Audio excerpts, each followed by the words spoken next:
नमस्कार दोस्तों, ओम साई राम। कैसे हैं आप लोग। मैं अलका शर्मा नई दिल्ली से लेकर आई हूँ आपके लिए आज फिर से रीडिंग्स। बीच में नवरात्रि का पावन पर्व था, फेस्टिविटीज़ में हम सब बिज़ी थे, तो इसी वजह से एक दो दिन मेरी रीडिंग्स नहीं हो पाई। लेकिन हम लोग फिर से कोशिश करेंगे कि ये जो रीडिंग्स हैं आप तक रेगुलरली पहुँचें और जो बाबा के मैसेजेस हैं वो भी आप तक पहुँचें। आज बहुत ही शुभ दिन है गुरुवार का, और आज बाबा का जो मैसेज है आपके लिए, देखते हैं इस डिवाइन डेक में से क्या मैसेज बाबा ने आपके लिए दिया है। हम लोग बाबा का नाम लेते हैं, माता रानी का नाम लेते हैं, खाटू श्याम बाबा का नाम लेते हैं, गुरुजी का नाम लेते हैं, और अब देखते हैं कि क्या हमें बाबा ने हमें जो सुंदर सुंदर जो मैसेजेस दिए हैं वो क्या हैं। ओम साई राम, ओम साई राम, ओम साई राम, ओम साई राम, ओम साई राम, ओम साई राम। हम लोग शफल करते हैं जो बाबा का मैजिकल डेक है और निकालेंगे आज बाबा के 3 सबसे अच्छे मैसेजेस जो बाबा ने अपनी संगत के लिए, बाबा ने अपने भक्तों के लिए जो यहाँ पर रखे हैं। तो देखते हैं बाबा के क्या मैसेजेस हैं। ओम साई राम, ओम साई राम, ओम साई राम, ओम साई राम। बाबा हमें आज के जो आपके 3 मैसेजेस हैं इस शुभ गुरुवार के दिन प्लीज़ हमें बताइए।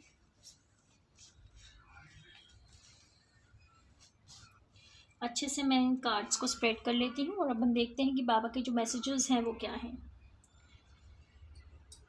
बाबा का पहला मैसेज है, बाबा का दूसरा मैसेज, बाबा का तीसरा मैसेज। तो अब दोस्तों देखते हैं कि बाबा के जो डिवाइन जो मैसेजेस हैं ना वो क्या है।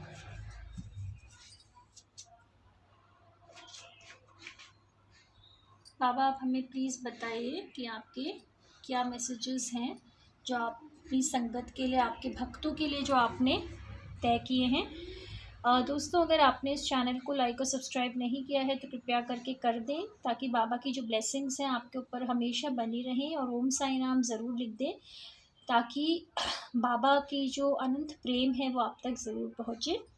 आज का जो पहला मैसेज है, डू नॉट डाउट।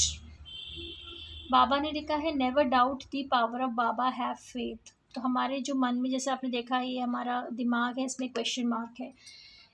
कभी कभी क्या होता है, मेरी भी अभी थोड़ी सी तबीयत ऐसी अच्छी नहीं है ख़ास, तो कभी कभी क्या होता है कि जब तबीयत ख़राब हो जाती है इंसान की, या कभी कुछ ऐसे नेगेटिव सर्कमस्टांसेस आ जाते हैं, जब लाइफ में टेंशन और स्ट्रेस आ जाता है, जब शरीर में रोग आ जाता है, या फिर काम धंधे में कोई प्रॉब्लम होती है, या हम पर्सनली हम रिलेशनशिप्स में कोई इश्यूज़ फेस कर रहे होते हैं, तो बहुत बार हमें लगता है कि ईश्वर हैं भी कि नहीं हैं। क्योंकि ऐसा लगता है कि जैसे हम तो अपनी तरफ से सब कुछ ठीक कर रहे हैं, हम पूजा पाठ भी कर रहे हैं, मंदिर भी जा रहे हैं, हम व्रत भी रख रहे हैं, हम उपवास भी रख रहे हैं, हम अपनी तरफ से सही कर्म भी कर रहे हैं, लेकिन पता नहीं ऐसा क्यों हो रहा है कि कुछ भी ठीक नहीं हो रहा। लग रहा है कि सब कुछ बिगड़ रहा है, लग रहा है सब कुछ ख़राब ही होता जा रहा है, लग रहा है सब कुछ ख़त्म होता जा रहा है। डिस्पाइट हम लोग इतने अच्छे एफ़र्ट्स करते हैं, मेहनत करते हैं, लेकिन हमें फल नहीं मिल रहा।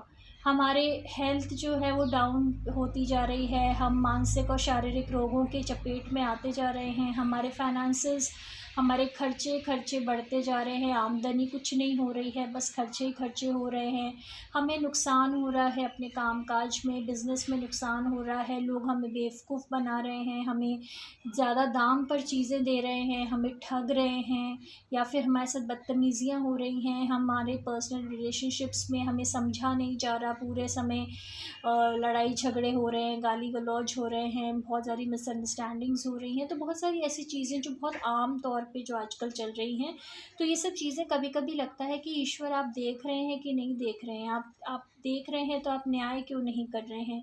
तो यहाँ पर बाबा हमें कह रहे हैं कि कभी भी ईश्वर के जो न्याय है उस पर डाउट मत करो, मतलब किसी प्रकार की चिंता मत करो, किसी प्रकार का संदेह मत रखो। ईश्वर आपके साथ हैं, वो हर चीज़ देख रहे हैं, और अगर कुछ ऐसी चीज़ें हो भी रही हैं जो नेगेटिव हैं तो आप विश्वास रखिए कि वो ज़रूर एक पॉजिटिव टर्न ज़रूर आएगा आपकी लाइफ में। ईश्वर से कुछ भी छुपा नहीं है, और ईश्वर आपको हो सकता है कि मजबूत बना रहे हों कुछ फील्ड्स में। अब हम सोच सकते हैं कि ये हमारे तो यहाँ पर मतलब इतना बैंड बजा जा रहा है एक तरीके से, और हम कहाँ से मजबूत बन रहे हैं, हम मजबूत कैसे बन रहे हैं। तो ऐसा नहीं है, अपने अपने तरीके होते हैं ईश्वर के मजबूत बनाने के। जैसे बोलते हैं ना कि सोना कितना खरा है, तो उसके लिए उसको कितने thousands of thousand degrees temperature में तपाया जाता है। वैसे ही जो शीशा होता है उसको थाउजेंड ऑफ थाउजेंड डिग्रीज में उसको गलाया जाता है। जो लोहा होता है उसको तपाया जाता है। तो अगर ये सब बनना है आपको, अगर मज़बूत बनना है तो तपना तो पड़ेगा, और ये जो तपिश है ये आपको मज़बूत बना रही है। ठीक है, तो हमें कभी भी डाउट नहीं करना ईश्वर की प्रेजेंस को। साईनाथ यही कह रहे हैं कि डाउट मत करो, बाबा का जो पावर है ना, मेरी जो शक्ति है उस पर कभी भी डाउट मत करो। मैं जो भी करूँगा तुम्हारे लिए अच्छा करूँगा, विश्वास रखो। जो सेकंड मैसेज आया है वहाँ पे देखिए बाबा ने क्या कहा है। Baba is a true guru who takes on the suffering of his devotees, he will grant to relief and succour. तो बाबा यहाँ पर अश्योरेंस कर रहे हैं। बाबा ने पहले बोला कि बच्चे डाउट मत करो किसी चीज़ का। दूसरे में बाबा ने कहा कि मैं जो हूँ तुम्हारा सच्चा गुरु हूँ, और मैं जितनी भी तुम्हारी तकलीफ़ है, जितनी भी तुम्हारी पीड़ा है, जितनी भी तुम्हारी सफरिंग है, उसको मैं अपने ऊपर लूँगा। और मैं तुम्हें वो जो रिलीफ़ है ना, जो तुम्हें शांति चाहिए, वो तुम्हें मैं ज़रूर दूँगा। ठीक है, तो बिल्कुल भी तुम विश्वास मत खो। और देखिए तीसरी चीज़ जो बाबा ने आज की बोली, crush negativity, do not let negative thoughts to live in your mind, believe in Baba and be positive. देखिए दोस्तों कितने इंटर रिलेटेड मैसेजेस हैं डिवाइन के। अगर आप देखेंगे, पहले बाबा कह रहे हैं कि डाउट मत करो, मुझ पर विश्वास रखो। फिर वो कह रहे हैं कि जो तुम्हारा सदगुरु है ना वो तुम्हारे साथ है। और तीसरे कह रहे हैं कि नेगेटिविटी जो है ना उसको क्रश कर दो। अब देखिए आप अगर देखेंगे तो दोस्तों आपको लगेगा कि कितने सिमिलर मैसेजेस हैं। मतलब कि एक तरफ साईं बाबा कह रहे हैं कि किसी भी तरह का संदेह मत रखो, मैं तुम्हारे साथ हूँ। और कभी कभी जब मुसीबतें आती हैं ना तो हमारे मन में हज़ारों तरीके के नेगेटिव थॉट्स पहले आ जाते हैं। और दोस्तों ये जो लाइफ है ना, इसमें इतना कुछ हमारे साथ होता है कि जो नेगेटिव है ना वो बहुत ज़्यादा स्ट्रॉन्ग बन जाता है। जैसे एग्ज़ाम्पल, सपोज़ आप देखें कि कभी आप घर के बाहर, आपका कोई फैमिली मेम्बर गया है फ़ोन लेकर और उनको आने में देरी हो गई, वो नहीं आ पा रहे, घर टाइम से नहीं आए, बच्चे हो गए, कोई घर के आपके परिवार के सदस्य हो गए या कोई भी हो गए, सपोज़ वो उनसे कांटेक्ट नहीं हो पा रहा, तो सबसे पहले आपके मन में क्या आएगा, अरे कुछ हो तो नहीं गया, कहीं एक्सीडेंट तो नहीं हो गया, कोई प्रॉब्लम तो नहीं हो गई, कुछ ख़राब तो नहीं हो गया। तो नेगेटिविटी जो है ना, फिर नेगेटिव थॉट्स आते हैं। जैसे और एग्ज़ाम्पल लें, सपोज़ आपको कुछ सिम्टम्स आ रहे हैं बॉडी में, तो आपको एकदम से, आप इतना ज़्यादा इंटरनेट से आजकल एक्सपोजर है, तो आप सिम्टम्स बेसिस आप फिर अपने डिज़ीज़ अपना खुद डायग्नोस कर लेते हैं। अरे मुझे कैंसर तो नहीं हो गया, अरे मुझे हार्ट का प्रॉब्लम तो नहीं हो गया, अरे मुझे कोई साइकेट्रिक प्रॉब्लम तो नहीं हो गया, अरे मुझे कोई ब्रेथलेसनेस का प्रॉब्लम तो नहीं हो गया, अरे मुझे कोई बीमारी तो नहीं होगी बहुत बड़ी, अरे मुझे ऐसा तो नहीं कि मैंने स्ट्रेस लिया और ऐसा हो जाएगा, वैसा हो जाएगा, वैसा हो जाएगा, वैसा हो जाएगा। तो अनगिनत नेगेटिव थॉट्स। जैसे किसी ने आपका फ़ोन नहीं उठाया तो आपको डाउट होने लगता है कि कोई प्रॉब्लम तो नहीं हो गई है। तो नेगेटिव इंसान हम सब हो गए हैं, और इसमें कई हद तक हमारा भी कोई कसूर नहीं है, क्योंकि इतनी ज़्यादा नेगेटिविटी हो गई है ना आसपास, तो हम लोग ऐसे सोचने पे मजबूर हो गए हैं नेगेटिव। लेकिन यहाँ पर ईश्वर यही कह रहे हैं कि अगर मेरे होते हुए, अगर ईश्वर के होते हुए नेगेटिव है, या तो एक चीज़ चूज़ कर लें हम, या तो नेगेटिव ही चूज़ कर लें या ईश्वर को चूज़ कर लें। क्योंकि अगर ईश्वर है तो डर नहीं है, ईश्वर है तो भय नहीं है, ईश्वर है तो क्रोध नहीं है, ईश्वर है तो डाउट्स नहीं है। और अगर ईश्वर भी है, डाउट्स भी हैं, नेगेटिविटी भी है, क्रोध भी है, भय भी है, जेलसी भी है, पॉजेसिवनेस भी है, हर तरह से मन चिंतित रहता है, हर तरह से शरीर रोगी रहता है, तो ये सब विरोधाभास है। ठीक है, तो आपको ये देखना है, तो आपको ये देखना है कि किसी भी प्रकार से आप किसी भी तरीके के जो नेगेटिविटी है उसको अपने ऊपर हावी नहीं होने देंगे। ठीक है दोस्तों, तो यही है आज का छोटा सा जो रीडिंग है जो आज मैंने की है। डू नॉट डाउट द सदगुरु एंड क्रश द नेगेटिविटी। तो कितना सुंदर एक स्टोरी टाइप की बन गई है। यहाँ पे आप देखेंगे कि अपने सदगुरु पे विश्वास रखो, उनको डाउट मत करो, और जितनी भी नेगेटिव चीज़ें हैं उनको क्रश कर डालो। अभी तुम भगवान के पावर से बिल्कुल भी अनभिज्ञ हो, तुम्हें पता ही नहीं कि ईश्वर का पावर क्या है।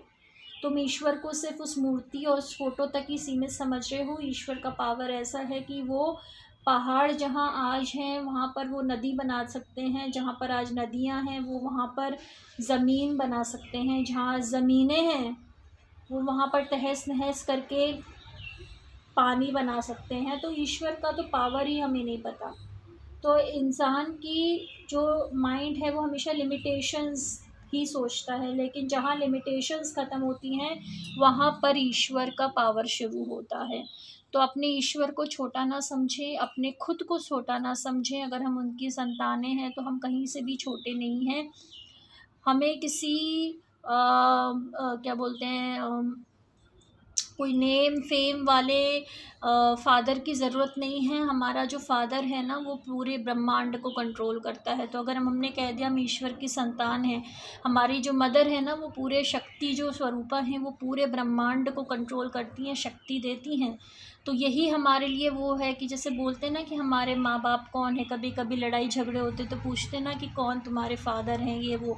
तो अगर आपके फादर ईश्वर है ना तो आपको किसी से ना डरने की ज़रूरत है, ना लड़ने की ज़रूरत है, ना झुकने की ज़रूरत है, ना किसी से इनसिक्योर रहने की ज़रूरत है, ना किसी से कंपैरिजन की ज़रूरत है, ना किसी से जेलसी की ज़रूरत है, ना किसी को पोजेस करने की ज़रूरत है।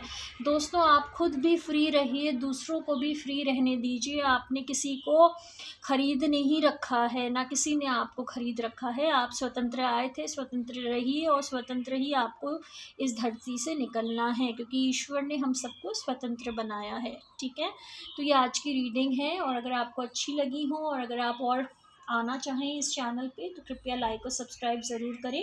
साईनाथ महाराज की सदा ही जय हो। आप पर हमेशा माता रानी, हमारे सदगुरु, हमारे गुरु जी, खाटू श्याम बाबा, समस्त जीव जितने भी हमारे देवी देवता हैं उन सबकी कृपा हम हमेशा बनी रहे। आपके जीवन में शांति रहे, सुखी रहें और स्वस्थ रहें।